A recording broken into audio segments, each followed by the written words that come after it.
Good evening friends, welcome to my channel smart way of learning. तो दोस्तों, जैसा कि आप सभी को पता है, हमारे जो अपकमिंग एग्ज़ाम है उसमें एसएससी सीजीएल और सीएचएसएल ये आने वाले हैं। तो दोस्तों, हम इन्हीं एग्ज़ाम में मैथ बहुत ही इम्पोर्टेंट सेक्शन है और मैथ का भी अपना अर्थमेटिक और एडवांस, ये दो इम्पोर्टेंट सेक्शन होते हैं। तो दोस्तों, आज सबसे पहले हम कवर करेंगे अर्थमेटिक का चैप्टर परसेंटेज। ठीक है, तो परसेंटेज और दूसरा चैप्टर बहुत ही इंपॉर्टेंट होता है इसका, रेशो एंड प्रोपोर्शन। ठीक है दोस्तों, रेशो एंड प्रोपोर्शन। ठीक है, ये दो चैप्टर है जो हमारी पूरी अर्थमेटिक को घुमाएंगे। 80% हमारी अर्थमेटिक इन्हीं दो चैप्टर्स पर ख़त्म हो जाती है। ठीक है, तो दोस्तों शुरू करते हैं अपना परसेंटेज चैप्टर। तो दोस्तों, थोड़ा सा बेसिक कंसेप्ट है इसका। परसेंटेज बेसिकली है क्या? जैसा कि हम सभी को पता है कि कोई भी वैल्यू अपने आप में 100% होती है। ठीक है दोस्तों, अगर मैं किसी को बोलूँ चार, चार क्या है? चार अपने आप में 100% है। पाँच क्या है? अपने आप में 100% है। लेकिन अगर मैं इनका कुछ पार्ट निकाल दूँ, यानी कि अगर मैं एक इसमें से लेस कर दूँ, तो क्या बचेगा? चार। अब क्या पाँच पूरी रह गई? नहीं, क्योंकि एक हमने यहाँ पे निकाल दिया, तो अब पाँच पूरी नहीं है। तो दोस्तों, हम परसेंटेज चैप्टर में बस निकालने की बात और बढ़ाने की, यानी कि कुछ वैल्यूज़ को हम घटाएंगे, कहीं पे बढ़ाएंगे। तो दोस्तों, इन्हीं तीन चार बातों पर हमारा पूरा परसेंटेज चैप्टर हम ख़त्म कर देंगे। ठीक है, तो दोस्तों, परसेंटेज चैप्टर को स्टार्ट करने से पहले इसकी कुछ बेसिक वैल्यूज़ हैं, ये बहुत इंपॉर्टेंट है, इनको हम लर्न करेंगे। ठीक है दोस्तों, ये डायरेक्ट क्लिक होनी चाहिए आपके माइंड में। जैसे कि 50% यहाँ पे मेंशन है, इसको हम 1/2 क्यों लिखते हैं? ठीक है दोस्तों, 50% यानी कि अगर 50/100 अगर हम करें तो कितना मिलेगा हमें? 1/2। यहाँ पे दोस्तों देखो, 25% है, जैसे उसको हम 1/4 लिखते हैं। क्यों लिखते हैं? अगर हम 25/100 करें तो इसको काट के हमें 1/4 4 मिलता है। तो दोस्तों, 1/4 का यहाँ पे मतलब क्या है? चलो अब इसको जानते हैं। यहाँ पे 1/4 का मतलब क्या है, देखो। तो यहाँ पे 1/4 का मतलब क्या है? तो दोस्तों, 1/4 यहाँ पे क्या है कि जो 4 है ये हमारी ओरिजिनल वैल्यू है। ठीक है दोस्तों, और एक क्या है? इसका एक पार्ट। ठीक है दोस्तों, अगर मैं 25% को 1/4 लिख रहा हूँ, तो यहाँ पे एक क्या है? ये एक कुछ भी नहीं है, ये एक 4 का 25% है। अगर मैं 4 का 25% अगर निकालूँ तो मुझे क्या मिलेगा? एक मिलेगा। ठीक है दोस्तों, अगर 4 में से यहाँ पे निकाल दूँ मैं एक, तो अब क्या 4 यहाँ पे ओरिजिनल वैल्यू, 3 यहाँ पे ओरिजिनल वैल्यू है 4 की? नहीं, अब ये इसमें से एक लेस हो गया, तो एक घटी हुई वैल्यू है। ठीक है दोस्तों, तो हम इन्हीं बातों पर इस चैप्टर को स्टार्ट करते हैं और इन्हीं बातों पर ख़त्म कर देंगे। ठीक है दोस्तों, तो स्टार्ट करते हैं। अपना छोटा सा क्वेश्चन है इससे। चलो दोस्तों, तो दे रखा है हमें, यदि ए का 80%, यानी कि 80%, देखो दोस्तों, 80% को हम क्या लिखते हैं? 80% को लिखेंगे हम 4/5। क्यों? देखो, 80/100, इसको लिखते हैं हम 4/5। और 50% दे रखा है, इसको हम ऐसे लिखेंगे 1/2। ठीक है दोस्तों, यहाँ पे दो क्या है? ओरिजिनल वैल्यू, और एक क्या है? इसका 50%। किसका? दो का। तो एक क्या है यहाँ पे? दो का 50%। तो दोस्तों, हम स्टार्ट करते हैं अपने सवाल को। यदि ए का 80% बराबर है बी के 50% के, और बी बराबर है ए का x%, तो x का मान ज्ञात करो। तो दोस्तों, क्या दे रखा है? यदि हमें ए का 4/5 बराबर है बी के 1/2 के, ठीक है दोस्तों, और b बराबर है a के x% के, तो दोस्तों इसमें हमें x की वैल्यू बतानी है, तो हम इसको आपस में मल्टीप्लाई कर लेंगे। ठीक है, तो क्या मिलेगा हमें? 8a बराबर है 5b के। तो दोस्तों, a/b कितना आ गया हमारा? 5/8।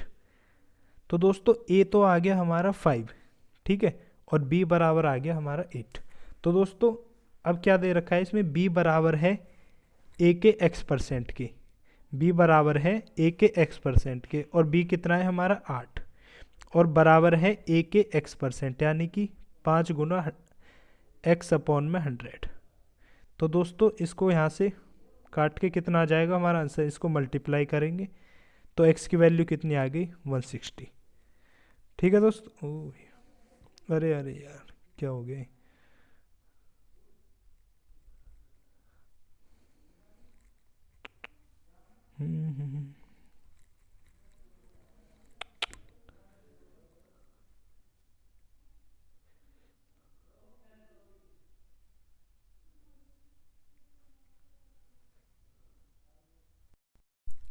सॉरी फ्रेंड्स, ये गलती से हाथ से टच हो गया। तो दोस्तों करते हैं अपना अगला क्वेश्चन। ठीक है, दिया है एक छात्र एक संख्या को 5/3 के बदले 3/5 से गुना करता है तो उसकी गणना में कितने प्रतिशत की त्रुटि यानी कि मिस्टेक होगी। तो दोस्तों बहुत ही सिंपल सा और एक स्पेसिफिक टाइप क्वेश्चन है। तो दोस्तों हम इसको कैसे डील करेंगे कि कोई संख्या है, मान लेते हैं वो 15। तो कुछ भाइयों को लगेगा, कुछ फ्रेंड्स सोचेंगे 15 ही क्यों मान ली, 10 भी तो मान सकते हैं। देखो जैसे कोई संख्या थी हमारी, उसको हमने पहले 5/3 इससे मल्टीप्लाई करना था, ठीक है, इससे मल्टीप्लाई करना था, लेकिन हमने उस संख्या को किससे मल्टीप्लाई कर दिया, 3/5 से। तो दोस्तों हमने 15 ही क्यों माना यहाँ पे, 15 इसलिए माना क्योंकि हमें यहाँ पे एक ऐसा एलसीएम की ज़रूरत होती है जो 3 से इसके अपॉन वाले से कट जाए। तो ये 15 3 से भी कटता है और 5 से भी। दोस्तों 10 नहीं मान सकते यहाँ पे। 10 क्यों नहीं मान सकते, क्योंकि 10 3 से नहीं कटता। यहाँ पे हम 30 ज़रूर मान सकते हैं, ठीक है, क्योंकि 30 3 से भी कटता है और 5 से भी। तो दोस्तों अगर हम इसको मल्टीप्लाई करते हैं तो कितना आएगा हमारा यहाँ पे 25, और इसी संख्या को अगर 3/5 से मल्टीप्लाई कर दे तो आएगा हमारा 9। तो दोस्तों जो हमारा एक्चुअल जो आना चाहिए था आंसर वो 25 आना चाहिए था, लेकिन आ कितना रहा है 9। ठीक है दोस्तों, तो कितने की गड़बड़ हुई, कितने की त्रुटि या मिस्टेक हो गई यहाँ पे 16 की। 15 25 25 में 9 गए 16। तो दोस्तों एक बेसिक सा कंसेप्ट फिर से, तो इस 16 की जो दिक प्रॉब्लम हुई है, मिस्टेक हुई है, ये हुई किस पर है, ये हुई है 25 पर, यानी कि 16/25। तो कितना प्रतिशत है, 25 का 16 कितने प्रतिशत है, तो इसको निकालने के लिए मल्टीप्लाई 100। तो 25 चौका 100 और 16 चौका 64, तो दोस्तों 64%। ठीक है दोस्तों, तो इन क्वेश्चंस को हम इस तरीके से डील करेंगे। जो हमारा एलसीएम है, जो ये 15 माना है, ये इनके जो अपॉन में वैल्यूज़ है, जैसे 3 थी और ये 5, इनसे कटना चाहिए। ठीक है दोस्तों, फिर आप इसको 45 मानो 60 मानो, कोई दिक्कत नहीं है। हमने 15 ही क्यों माना, 15 इसलिए माना क्योंकि इससे हमारी जो कैलकुलेशन है वो छोटी हो जाती है, और कुछ नहीं है। ठीक है दोस्तों, करते हैं अपने नेक्स्ट क्वेश्चन पर। दे रखा है एक परीक्षा में उत्तीर्ण होने के लिए यानी कि पास होने के लिए 40% अंक अनिवार्य हैं। एक प्रतियोगी को 220 अंक प्राप्त होते हैं और वह 20 अंकों से असफल हो जाता है, तो परीक्षा में अधिकतम अंक कितने थे। तो दोस्तों क्या दे रखा है इसमें, एक परीक्षा में 40% अंक अनिवार्य है, यानी कि ये हमारे पासिंग मार्क्स हो गए, ठीक है, और एक प्रतियोगी को 220 अंक प्राप्त होते हैं और वह 20 अंकों से असफल हो जाता है, यानी कि अगर वह 220 में 20 अंक और ले आए तो क्या वह पास हो जाएगा, आप बोलोगे हाँ हो गया। तो 40% हमें अंक चाहिए। अब मैं कह सकता हूँ कि जो 40% की जो वैल्यू हमें क्वेश्चन में दे रखी है वो कितनी है, 240। ठीक है दोस्तों, क्योंकि 40% हमें रिक्वायर्ड है पास होने के लिए, और वैसे जो वैल्यूज़ है उसमें हमें 240। तो मैं यहाँ पे कह सकता हूँ अगर 40% बराबर है 240 के, तो 1% की वैल्यू क्या होगी, आप बोलोगे 6। अब मैं कहूँगा 100 की वैल्यू, तो आप बोलोगे 100 से मल्टीप्लाई कर दो। तो दोस्तों 100 से इसको मल्टीप्लाई करोगे तो 600। 600 क्या आ गया, जो मैक्सिमम मार्क्स है, यानी कि बोलते हैं ना 100 में से 100 नंबर। तो दोस्तों अगर मैक्सिमम चाहिए तो हमें 600 में से 600 लेने पड़ेंगे। तो दोस्तों मैक्सिमम मार्क्स यहाँ पे कितने आ गए, 600। तो दोस्तों करते हैं अपना अगला क्वेश्चन, और कुछ इन्फॉर्मेशन दे देता हूँ आपको। इसके बाद हम कुछ ही दिनों में 2 या 3 दिन के बाद प्रैक्टिस बैच और लाने वाले हैं, ठीक है दोस्तों। क्योंकि परसेंटेज ये कोई नया चैप्टर नहीं है, जिन स्टूडेंट्स ने कोचिंग ले रखी है उनके लिए कुछ भी नया नहीं है इसमें। तो दोस्तों उनके लिए हम लेकर आएंगे प्रैक्टिस बैच, क्योंकि एक चैप्टर लगा लो आप परसेंटेज, ठीक है दोस्तों, फिर आपने कर लिया रेशियो एंड प्रोपोर्शन, फिर आपने कर लिया सिंपल इंटरेस्ट। तो दोस्तों अगर एक ही चैप्टर्स को, जो बिगनर्स है उनको तो करना भी ऐसे ही चाहिए पहले एक चैप्टर, लेकिन जिन्होंने सिलेबस कवर कर लिया है उनको लगाने चाहिए मिक्स क्वेश्चन, यानी कि मॉक, या फिर बुक से भी लगाओ तो मिक्स क्वेश्चन लगाओ, ठीक है दोस्तों। तो उनके लिए हम लेकर आएंगे प्रैक्टिस बैच, ठीक है दोस्तों। उसमें 25 क्वेश्चन होंगे पर डे, ठीक है दोस्तों। तो अब स्टार्ट करते हैं हम अपने इसी क्वेश्चन को। देखो ये भी एक स्पेसिफिक टाइप है। अगर मैं किसी भी संख्या को पहले x% से बढ़ाता हूँ, ठीक है दोस्तों, अगर मैं किसी भी संख्या को x% से बढ़ाता हूँ, ठीक है, और फिर x% से ही घटाता हूँ, तो इसमें हमेशा हमेशा डिक्रीज ही होगा, ठीक है। और डिक्रीज क्या होगा, इनका मल्टीप्लिकेशन, यानी कि -x, ठीक है दोस्तों। ये डिक्रीज ही होगा। जैसे हमें इस क्वेश्चन में गिवन है 100 का 20%। देखो दोस्तों जैसे इसमें 20% पहले बढ़ाया हुआ है, 20% पहले बढ़ाया और फिर 20% इन्होंने घटा दिया, ठीक है।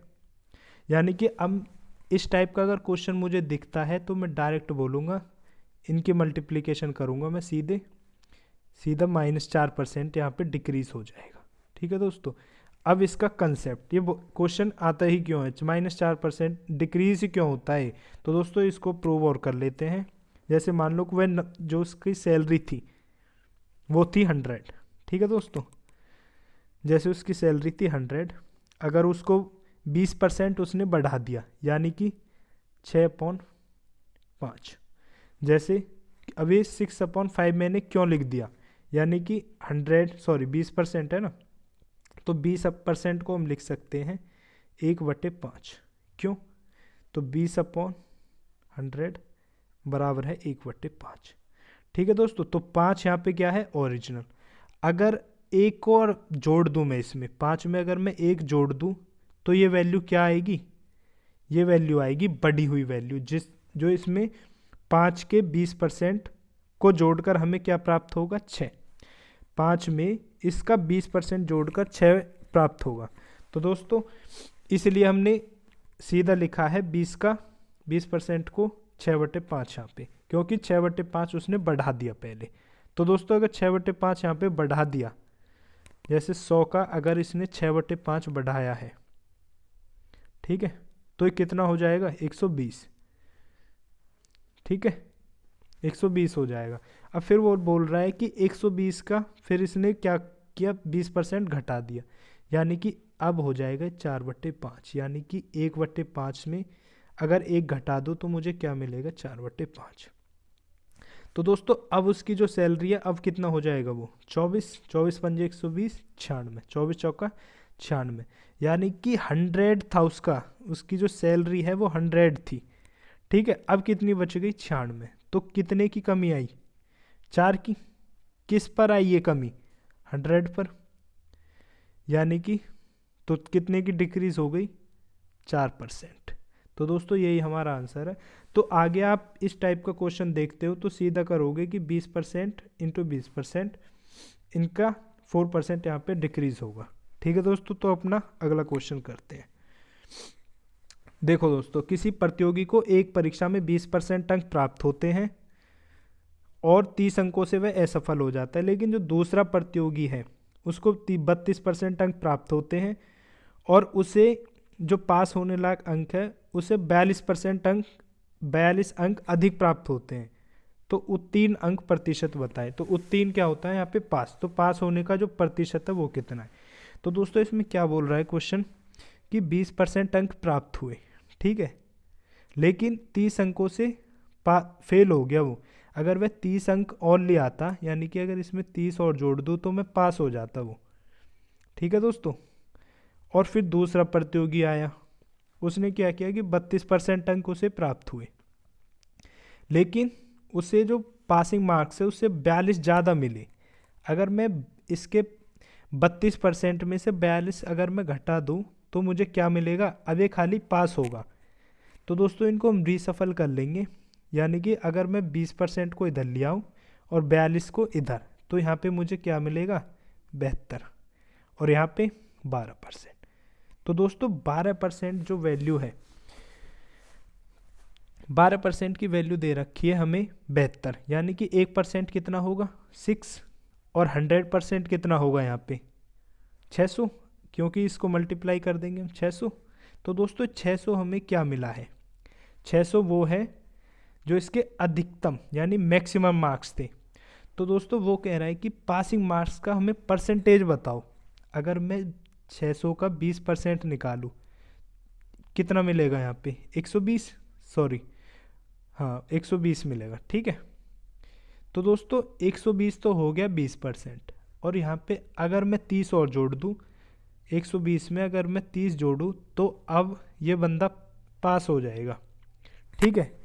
तो क्वेश्चन में यही पूछा है कि उत्तीर्ण अंक का प्रतिशत क्या है, जो पासिंग मार्क्स, और जो पास हुआ है वो कितने पे होगा? वो 600 में से, इसलिए परसेंटेज निकालने के लिए 100, तो 6 और 6 25, 25 छिक्के 150। तो दोस्तों जो पासिंग मार्क्स है वो हमारे आगे 25%, ठीक है दोस्तों। इसी पेज पर कोशिश इसलिए की जा रही कि कोई स्टूडेंट अगर स्क्रीनशॉट भी लेना चाहे तो वो ले सके और बाद में इसको समझ सके, ठीक है दोस्तों। तो करते हैं अपना अगला क्वेश्चन। एक परीक्षा में 34% अंक प्रतियोगी गणित में तथा 42% प्रतियोगी अंग्रेजी में असफल होते हैं। यदि 20% प्रतियोगी दोनों विषयों में असफल हुए तो कितने प्रतिशत प्रतियोगी दोनों विषयों में सफल होते हैं? तो दोस्तों स्पेसिफिक टाइप है ये भी, हम हर तरीके के क्वेश्चन करेंगे, हर टाइप जो भी परसेंटेज में बन सकता है क्वेश्चन उसको कवर अप करेंगे।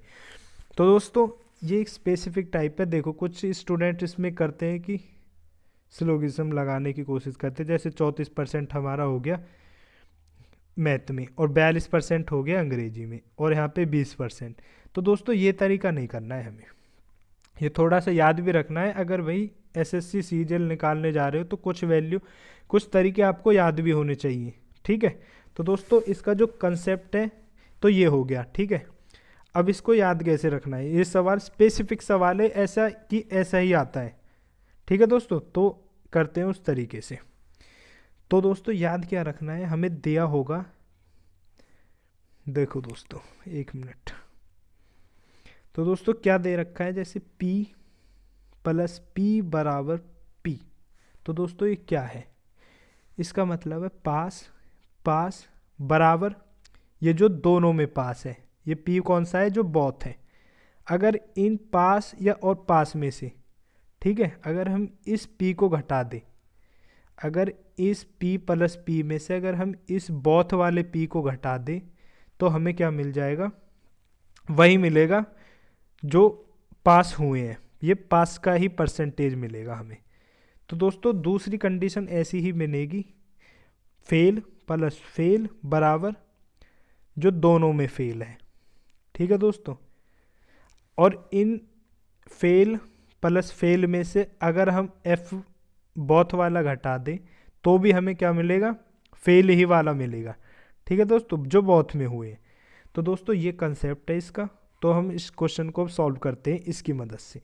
दोस्तों इसी तरीके का अगला क्वेश्चन भी आगे लिया है मैंने, नेक्स्ट क्वेश्चन नहीं लिया है। क्यों? क्योंकि आपको लगेगा कि ये तो याद हो गया, ये तो समझ आ गया। ये याद नहीं करना है, ये उसी कंसेप्ट से आया है, ठीक है दोस्तों। तो सॉल्व करते हैं अपना अगला क्वेश्चन, सॉरी इसी क्वेश्चन को इस तरीके से। तो दोस्तों मैंने क्या बताया, पास, जैसे फेल है, इसमें फेल दे रखा है, फेल और बराबर फेल। ये कौन सा फेल है, बोथ, जो दोनों विषयों में हम फेल होते हैं। ठीक है दोस्तों, स्पेसिफिक क्वेश्चन है। जैसे 34% होते हैं हमारे किस में, गणित में, और 42% किस में होते हैं, अंग्रेजी में। तो दोस्तों 20% हो गए हमारे दोनों में। तो हम क्या कंसेप्ट कहता है कि इन दोनों का जोड़ माइनस कर दो बोथ वाले को, यानी कि 20 को। तो दोस्तों हमें क्या मिलेगा, जो बोथ में फेल हुए हैं। ठीक है दोस्तों, क्या, 6 और 56, साथ में 2 गया 5, ठीक है 56। और ये 56 क्या आएगा, जो बहुत फेल हुए हैं। तो दोस्तों हमें इसमें पूछा क्या है कि वे प्रतियोगी बताओ जो दोनों में सफल हुए। तो दोस्तों प्रतियोगी हमारे कितने थे, 100। अगर मैं 100 में से 56 अगर घटा दूं तो क्या मिलेगा मुझे, 44।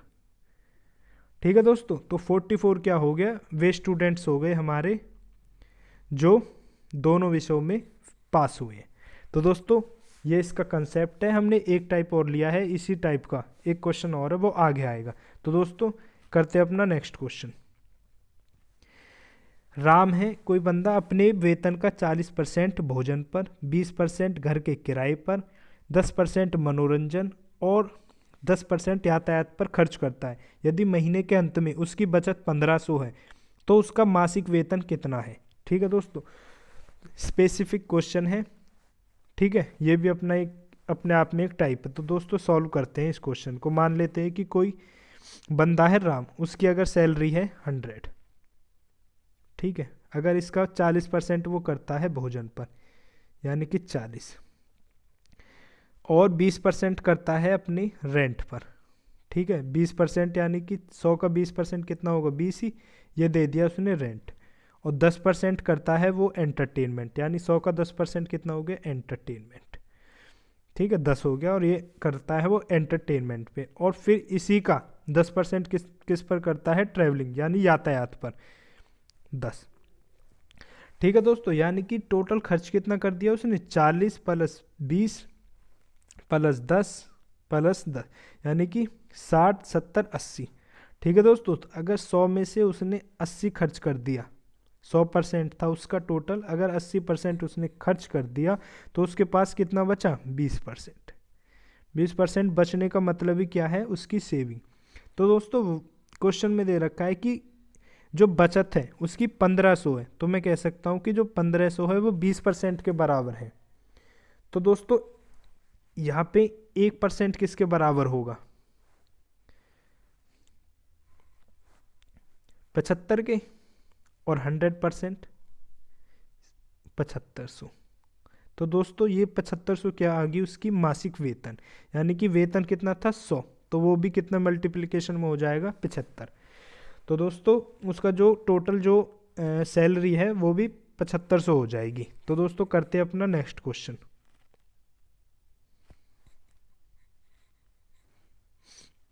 देखो दोस्तों, एक चुनाव है, इलेक्शन के क्वेश्चन, ये भी अपने आप में टाइप है।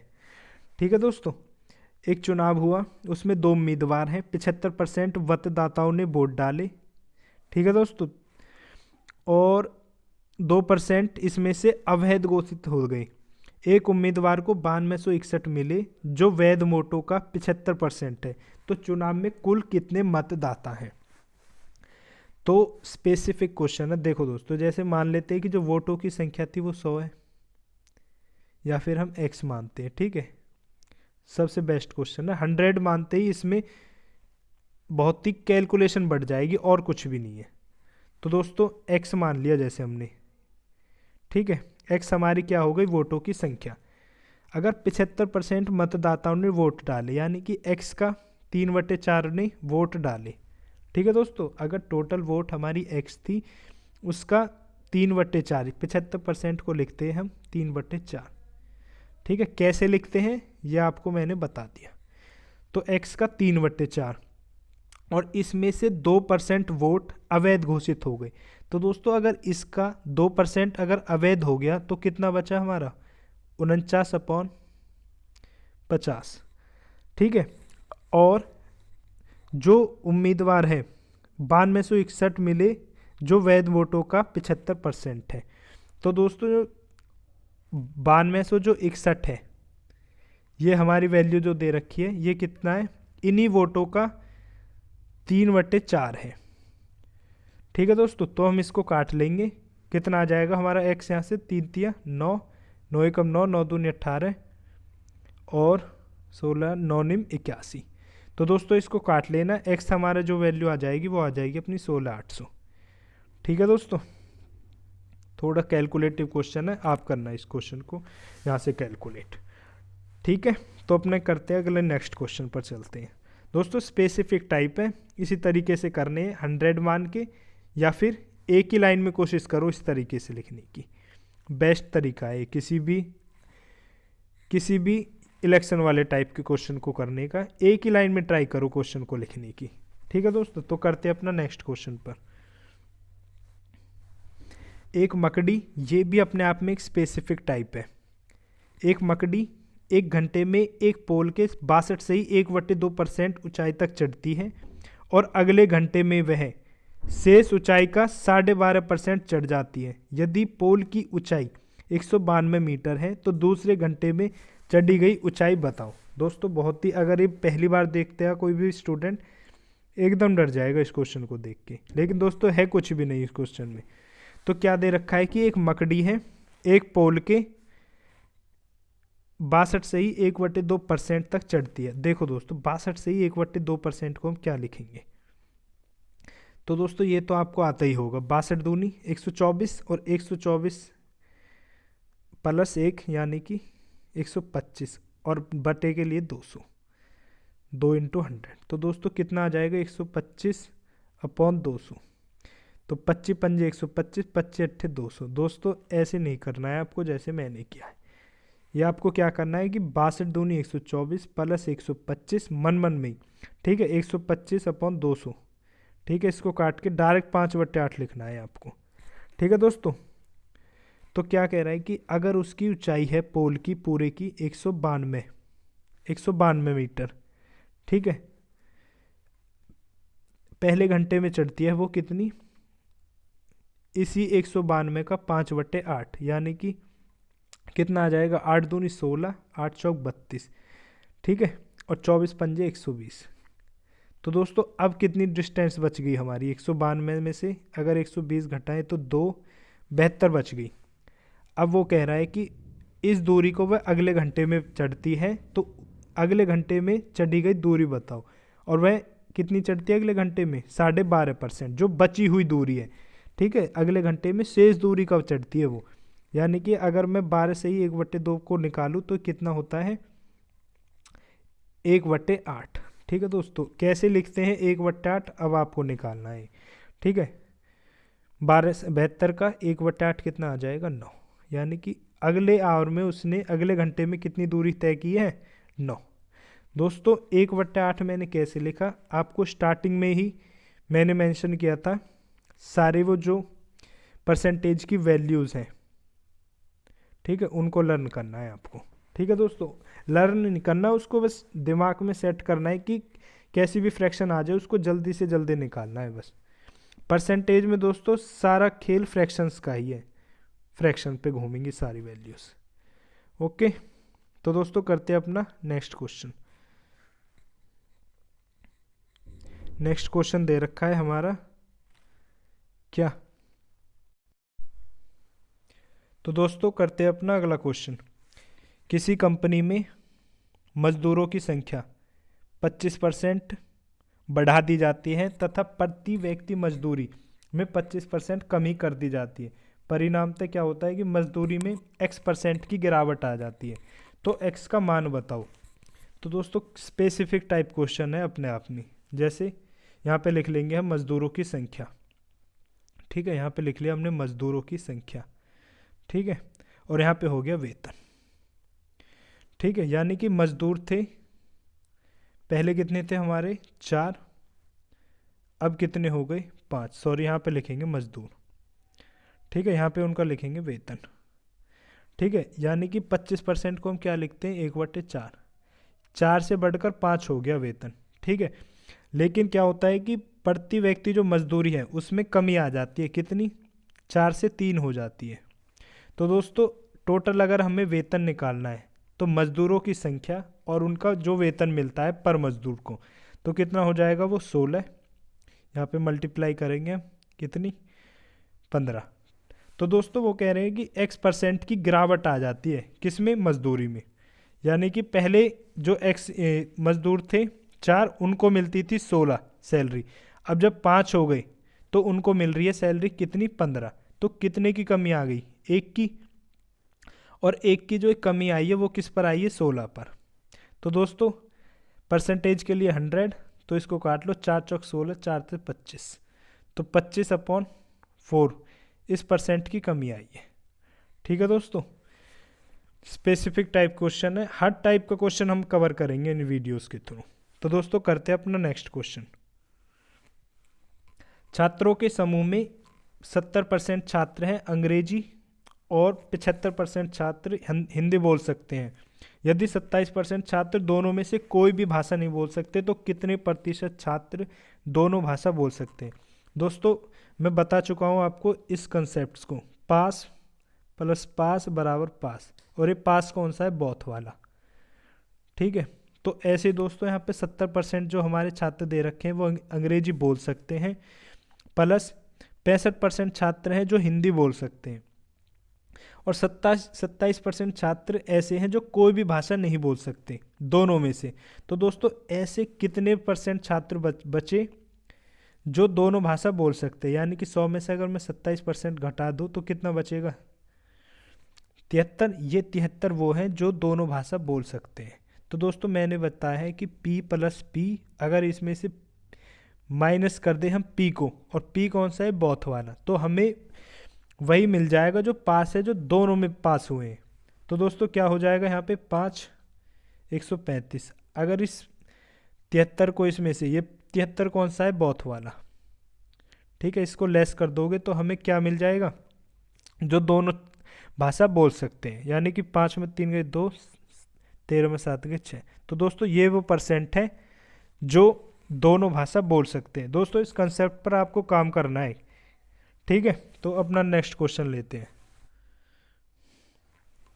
सिंपल सा क्वेश्चन है ये भी, तो करते हैं इस क्वेश्चन को। एक चुनाव में 2 उम्मीदवार हैं, जिस उम्मीदवार को कुल मतदान का 60% वोट मिलता है वह 14,000 वोटों के बहुमत से जीत जाता है, तो जीतने वाले उम्मीदवार को कितने वोट प्राप्त हुए। दोस्तों 2 उम्मीदवार है, माना हमने मान लिया कि जो वोटों की संख्या है वो कितनी रही होगी, 60, तो जो जीतने वाला है उसको मिलते हैं 60, इसका 60% यानी कि 60, तो दूसरे को कितने, जो हारने वाला है उसको कितने मिले होंगे, 40। ठीक है, अगर इसको 60 मिल गए तो हारने वाले को कितने मिले होंगे, 40। तो दोस्तों 14,000 वोटों के बहुमत से जीत जाता है, यहाँ पे कितने % से जीतेगा, 20% से, लेकिन क्वेश्चन में क्या दे रखा है कि 14,000 से जीतता है वो। ठीक है, अगर 1% की यहाँ पे मैं वैल्यू निकालूँ कितनी हो जाएगी, 7,000। ठीक है, तो इसमें बोल रखा है कि टोटल जो मतलब जीतने वाले उम्मीदवार है उसको कितनी वोट मिली होंगे, तो 60 पर, अगर 1% हमारा कितने के बराबर है, 7,000 के, तो 60% की वैल्यू कितनी होगी, इसकी मल्टीप्लाई कर देंगे हम, कितनी, 42,000। 7,000 इंटू 6, 42,000। तो दोस्तों बहुत ही सिंपल सा क्वेश्चन था। चलो अपने नेक्स्ट क्वेश्चन पर चलते हैं। तो दोस्तों आज की वीडियो में इतने ही क्वेश्चन थे, मिलते हैं अपनी नेक्स्ट वीडियो में। तो चैनल को दोस्तों सब्सक्राइब करें, कमेंट करें और बताएं कि आगे आप कौन से चैप्टर पर आप वीडियो देखना चाहते हैं। Thank you.